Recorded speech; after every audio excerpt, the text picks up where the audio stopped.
عليكم ورحمة الله تعالى وبركاته.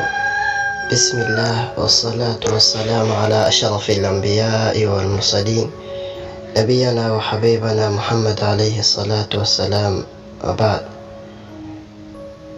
maanta waxaan ka hadlaynaa mowduuc gaaban oo ku saabsan sadaqada sirta ah.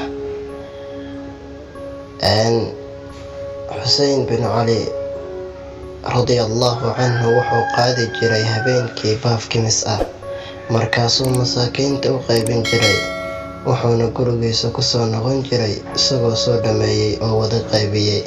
wuxuuna oran jiray markaasi sadaqada la qariyaa waxay dhimisaa cadhada Alle subxaanahu wa tacaala.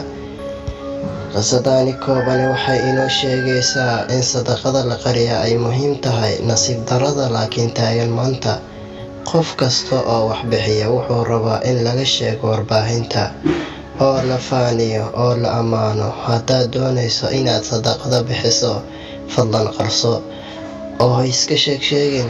taasi waxay burinaysaa ama baabi'inaysaa sadaqadaasi ajirkeeda. imaamu shaafici habeenkii ayuu masaakiinta u qaybin jiray sadaqada. markay magaciisa weydiiyaan wuxuu odhan jiray, garan maysaan, iga guddooma, waa risaaqada Allah subxaanahu wa tacaala ina siiyey. waqtigani casriga ah, nin ayaa masaajid dib u dhis ku sameeyey. leerarkii ayuu u sameeyey oo ka bedelay, gogol cusub ayuu soo dhigay. imaamkii masaajidka yidhi, masaajidkan kaga ducaynayaa. ninkii bixiyey alaabtaas oo masaajidku qurxiyey ayaa ku yidhi, imaamkii, adeer kuuma dirin inaad dadka ii sheegto oo iiga ducayso.